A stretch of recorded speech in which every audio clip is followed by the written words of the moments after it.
Fala pessoal, bem-vindos a mais um Dólar News, o nosso quadro semanal que eu trago notícias, novidades para vocês sobre Bolsa Americana e dessa vez vai ter bastante coisa legal. Vamos falar da Apple com a parceria com o ChatGPT, tem bastante mistério aí por trás. Vamos falar da alta do preço do dólar, Bolsa Americana, taxa de juros que se manteve na semana passada com inflação muito boa. Então vamos comentar sobre vários dados aqui para vocês e eu tenho certeza que vocês vão adorar.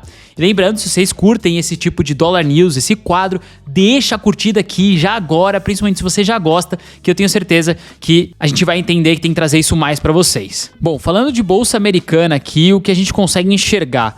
A gente vê que o S&P 500 nos últimos 5 dias subiu 1,7%, então mais uma semana de grandes altas aí para a Bolsa Americana, com quase 14,6% de valorização no ano, né? De novo, na sua máxima histórica. Isso é muito legal a gente ver, né? Esse avanço do S&P como um todo, vários ativos subindo também ao mesmo tempo, né? Obviamente. E a mesma coisa com o Nasdaq 100, né? O Nasdaq 100 subiu 3,7% na última semana. Ele normalmente é um pouco mais volátil, né? Ele tende a se valorizar um pouco mais do que o S&P 500 e se a gente vê no ano já sobe 18,8% o Nasdaq 100, que seria o QQQ, né? Então também uma valorização muito forte aqui na parte do Nasdaq. E tudo isso tem a ver com os dados de juros que eu vou comentar para vocês durante esse vídeo, que vieram dentro do esperado, inflação também que veio até um pouquinho abaixo do que era esperado pelo mercado, então isso traz ótimas perspectivas e esperanças para o pessoal. Mas antes disso, vamos falar um pouquinho do dólar, que nos últimos 5 dias ficou no 0 a 0, mas subiu muito, né, em relação aos últimos meses. A gente tá aí com o dólar 5,35, chegou a bater 5,40, se eu não me engano, acho que na terça-feira passada. No ano, o dólar já sobe 10%, ou seja, a gente começou o ano é 4,92, 4,90, agora 5,35. Mas o que será que está acontecendo para esse dólar subir muito? O dólar tem subido muito forte na última semana, principalmente por algumas falas do Lula, né, nosso presidente, medidas do governo e diferença de política monetária entre Brasil e Estados Unidos. Na última semana, o Lula fez um discurso e vinculou a redução do déficit fiscal ao aumento de arrecadação e não ao corte de despesas. Basicamente, o governo brasileiro está tentando aumentar a arrecadação de impostos para, de certa forma, manter os mesmos custos. Eles não estão tentando reduzir os custos, eles nem querem mexer nisso. Eles estão falando assim, está gastando mais? Então vamos arrecadar mais, né? Ou seja, é um pensamento meio burro, porque a gente vai pagar mais imposto, eles vão aumentar os custos deles e isso não é muito bem visto. É muito mais você cortar o custo e também cortar a nossa carga tributária, mas eles não vão fazer isso. Os investidores estão bastante preocupados com o cenário fiscal do Brasil e com isso procuram proteger o seu patrimônio em dólar, o que faz o preço da moeda subir. Então basicamente o que a gente está tendo muito nesse ano, desde o início de 2024, é uma saída de dólar muito forte, tá? Se confirmando todos os meses, ou seja, todos os meses, desde o início de 2024, a gente está vendo mais saída de dólar do que entrada. E isso obviamente tem afetado o preço da moeda aqui no Brasil, já com todas essas diferenças. Mas lembrando que o dólar não está subindo só para o real, tá? Subindo para várias outras moedas, mas o real está sendo um dos mais afetados. Além disso, é esperado que a taxa de juros nos Estados Unidos permaneça alta por mais tempo, chamando a atenção de investidores que buscam altos rendimentos e uma moeda segura como o dólar. E aí, já trazendo esse lado aqui da economia americana, o Banco Central dos Estados Unidos, o Fed, ele manteve as taxas de juros no patamar atual e indicou apenas um corte durante este ano, sendo que a previsão anterior era de 2 cortes. A taxa de juros nos Estados Unidos está se mantendo no patamar de 5,5% há quase um ano, desde julho de 2023. E junto com essa reunião do Fed, eles trouxeram algumas previsões aí de juros e inflação para o final do ano. Eles aumentaram a expectativa de juros, né? Então antes era 4,6, agora ficou para 5,1 até o final de 2024, ou seja, provavelmente ele só vai ter mais um corte até o final do ano, o que não era muito previsto pelo mercado, e eles projetaram a inflação um pouquinho mais alta do que antes até o final do ano. Então eles estão vendo sim que a inflação vai ter uma resistência um pouco maior, e por isso que eles vão ter que manter os juros um pouco mais altos por um tempo um pouco maior também. Mas isso não prejudicou muito o mercado, já que o próximo dado que eu vou trazer para vocês foi até que um pouco animador. E esse dado foi o dado da taxa de inflação, que nos Estados Unidos agora nos últimos 12 meses está em 3,3%, mostrando uma queda aí desde março, né, e veio abaixo das expectativas, que era esperado que se mantivesse em 3,4%, então ela foi um pouquinho abaixo da expectativa do mercado, que traz um alívio, né, tipo, a inflação está diminuindo um pouco. Então, por esse lado, a economia gostou bastante, por isso que a bolsa subiu bastante na semana passada, mesmo os Fed mostrando que provavelmente só vai reduzir a taxa de juros em 0,25% ainda nesse ano. Então, inflação reduzindo, mas ainda assim com uma resistência acima dos 3%. 5%.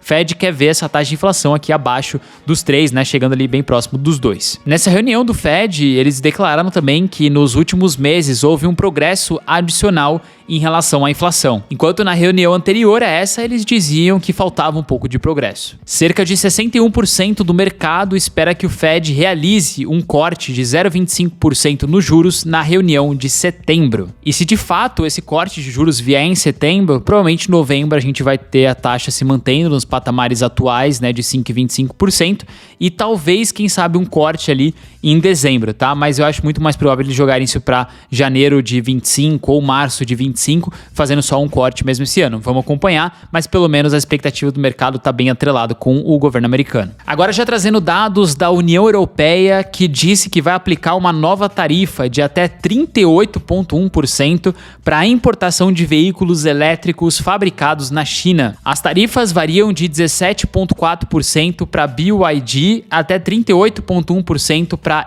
SAIC, a SAIC. Esse movimento acontece menos de um mês depois do governo americano quadruplicar as tarifas sobre importação de veículos elétricos chineses, de 25% para 100%. A União Europeia estimou que a participação de mercado dos veículos chineses aumentou para 8% esse ano, em comparação com menos de 1% em 2019, podendo chegar até 15% em 2025, já que os preços são aproximadamente 20% inferiores aos modelos europeus. Essas tarifas vão resultar em milhões de euros de custos adicionais para as fabricantes chinesas, a um nível que pode impactar nas vendas e aumentar a demanda dos consumidores por fabricantes de carros europeus, que é o objetivo principal desse aumento de taxação. Agora trazendo novidades aí da parceria entre Apple e ChatGPT. A Apple ela realizou recentemente um evento que é chamado de WWDC 2024, onde eles juntam ali desenvolvedores e eles mostram todas as atualizações de software deles. Neste ano, o principal anúncio foi o Apple Intelligence, que é como se fosse a brincadeira com AI, né, de inteligência artificial, que coloca aí modelos de ChatGPT, por exemplo, nos sistemas do iPhone, iPad, MacBook, marcando a entrada da Apple no universo de inteligência artificial. E eles chegaram também a anunciar essa parceria aí com a OpenAI, que é a produtora ali do ChatGPT, e eles vão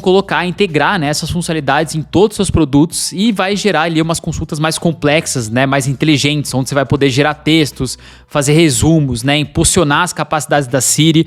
A Siri agora vai ficar muito mais inteligente, então vai ter várias novidades nesse sentido. Será possível pedir a Siri selecionar uma foto na sua galeria e enviar para algum de seus contatos com base em comando de voz, reescrever e-mails, analisar documentos e diversas outras funcionalidades. Essa nova atualização só vai estar disponível em iPhones 15 Pro e Pro Max e em iPads e Macs com chip M1 para frente, o que pode acelerar bastante o ciclo de substituição dos seus dispositivos e aumentar as vendas da empresa. E tem rumores aí que dizem que a Apple não vai pagar um centavo para OpenAI para integrar ali o ChatGPT em suas plataformas, já que só de eles fazerem isso, o ChatGPT vai ter uma visibilidade gigantesca e eu não duvido de nada, né? Tem muito iPhone por aí, MacBook, imagine só de aparecer o nome ChatGPT nos MacBooks, o quanto vale isso, né? Muito mais que qualquer valor financeiro. Além disso, a OpenAI vai ter acesso a bilhões de dados ali gerados pela Apple, o que também vai fazer com que o sistema de inteligência artificial deles fique muito melhor e muito mais rápido. E nesse avanço aí com o Apple Intelligence, a Apple chegou a subir aí 7% nos últimos 5 dias na bolsa americana, depois de ter sofrido uma queda, né, durante o ano aí de 10%, voltou a subir aí 28% da sua baixa nesse ano, ou seja, a Apple voltando a valorizar com essas novidades. Agora me diz nos comentários o que você achou dessa atualização da Apple, se vai ser eficiente ou não, mas eu vou falar pra vocês que eu tô bem animado, realmente trouxe muita evolução, principalmente pra Siri, que era bastante burrinha, agora vai ficar bem inteligente, vai dar pra fazer muita coisa automatizada no sistema da Apple em si. Bom, agora trazer 2 dados de empresas interessantes pra vocês, pra trazer alguns insights legais. Vamos falar da Broadcom, que trouxe resultado na semana passada, aí subindo bastante a receita dela, né, 174% na parte de infraestrutura de software, ou seja, aumentando 43% a receita ano a ano, e logo após esse resultado ela chegou a subir 23% aqui na bolsa americana, chegando a valor de $1.700. E além disso, eles anunciaram também um desdobramento de ações de 1 para 10, ou seja, as ações vão sair de $1.700 e vão valer $173, vão ficar muito mais acessíveis para os investidores. Até comentando de desdobramento desdobramento, a Nvidia chegou a fazer seu desdobramento, né? Agora ela vale $131, ou seja, fica muito mais acessível para o investidor, sobe 173% nesse ano, né? E nos últimos 5 dias já subiu mais 10%. A Nvidia não para de subir, né? Parece aquela empresa que você fala, cara, quanto mais cara ela tá, mais ela sobe. Além disso, a gente teve resultados da Oracle, né? A gigante de tecnologia que, de certa forma, não surpreendeu muito na receita, tá? Se você olhar de forma geral, todas as receitas delas caíram ano a ano, mas a única que está suportando aqui é a parte de nuvem deles, né? Então, nuvem tem subido bastante na parte da Oracle, onde sustenta ali infraestruturas de inteligência artificial, né? E é o que tá dominando agora. Então você vê que eles estão sendo sustentados ali somente por essa receita por enquanto, né? O que não é muito bom na minha visão. Mas mesmo com esses dados, a Oracle subiu 10% na semana passada com esse resultado em si, que não foi muito bom na minha visão, mas só porque na parte de nuvem eles estão mandando muito bem, a galera tá comprando, né? Então a gente consegue ver que no ano já sobe 32% e nos últimos 5 anos 159%. Bom, pessoal, esse foi o Dólar News dessa semana. Se você gostou, deixa a curtida aqui embaixo, se inscreve no canal para continuar recebendo o Dólar News toda segunda-feira aqui no meu canal e deixa aqui nos comentários o que você achou dessas notícias. A gente tá pensando também em trazer esse quadro para o Spotify, né, como podcast, para que vocês possam ouvir no carro também. Então a gente tá fazendo esse upgrade aí, logo vai ter também nessas principais plataformas aí de streaming de áudio, né, para vocês ouvirem como podcast. Mas por enquanto vamos tocando por aqui e a gente vai trazendo novidades para vocês. A gente se vê no próximo Dólar News. Valeu, até mais.